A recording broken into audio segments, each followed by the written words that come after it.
أعوذ بالله من الشيطان الرجيم بسم الله الرحمن الرحيم الحمد للہ وکفا وسلام علی عبادہ الذین اصطفیٰ۔ امام بہقی رحمہ اللہ نے صاحب مشکات کے حوالے سے سیدنا حذیفہ رضی اللہ تعالی عنہ کی روایت نقل کی ہے کہ اللہ کے رسول صلی اللہ علیہ وسلم نے ارشاد فرمایا کہ حب الدنیا رأس کل خطیئۃ، کہ دنیا کی محبت ہر خطا کی جڑ ہے۔ اس لیے امام طیبی رحمہ اللہ فرماتے ہیں کہ یہ حدیث جامع احادیث میں سے ہے کہ اکثر گناہ انسان سے دنیا کی محبت ہی کی وجہ سے سرزد ہوتا ہے۔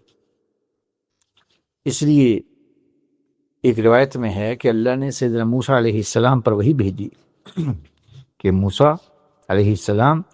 دنیا کی محبت میں مشغول مت ہونا، میری بارگاہ میں اس سے بڑا کوئی گناہ نہیں ہے۔ احیاء العلوم میں اس کا تذکرہ ہے۔ چنانچہ عبداللہ ابن مبارک رحمہ اللہ، ان کے بارے میں یہ مشہور ہے کہ جب انسان دنیا کی محبت کا شکار ہو جاتا ہے تو گویا کہ اس نے اپنے آپ کو گناہوں کا شکار کر لیا، اپنے آپ کو گناہ پر پیش کر دیا۔ اب ایسے دل میں کوئی بھی خیر نہیں پہنچ سکتی کہ خیر کی منشا اور اس کا سبب آخرت کی محبت اور آخرت کا یقین ہے۔ دنیا انسان کے سامنے اگر غالب رہے تو آخرت مخفی رہتی ہے، اور اگر آخرت کا یقین اور استحضار غالب رہے تو دنیا کی محبت اور دنیا کی حقیقت اس کے سامنے کھلی رہتی ہے۔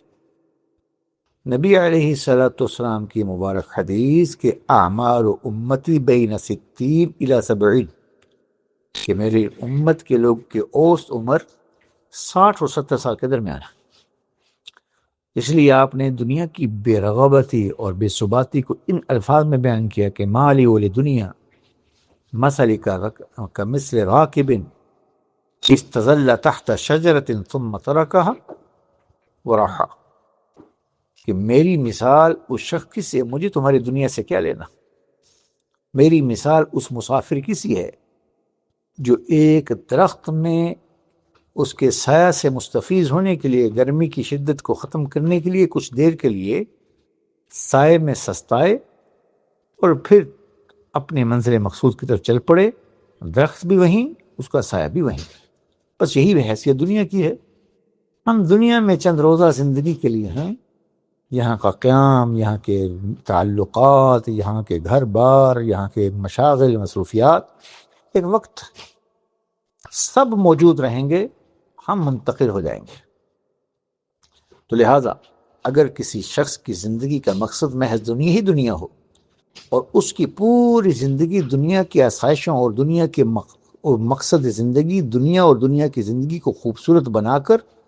اور آسائشوں کے حصول میں مشغول اور منہمک ہو اور آخرت کی طرف سوچ ہی نہ ہو، تو پھر اس شخص سے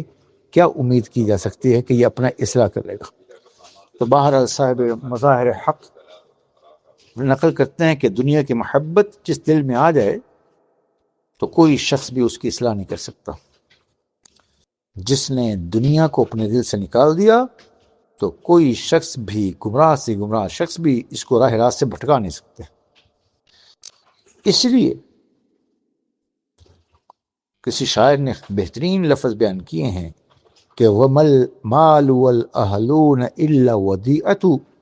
وَلَا بُدَّ يَوْمًا أَن تُرَدَّ الْوَدَائِعُ، کہ مال اور اولاد اور دنیا کی چیزیں سب یہ عارضی چیزیں ہیں جو انسانوں کے فائدے کے لیے عارضی طور پر کسی سے لی ہیں، ادھار لی ہیں، اور ادھار کا قاعدہ یہ ہوتا ہے کہ ایک دن واپس کرنا ہوتا ہے۔ تو دنیا کی چیزیں استعمال کے لیے ہیں، اور پھر آخرت ایک حقیقت ہے جس سب کا ہم سب کو سامنا کرنا ہے۔ اللہ ہم سب کو اپنی رضا والی زندگی عنایت فرمائے، ہر شر سے اللہ ہماری نسلوں کی حفاظت فرمائے۔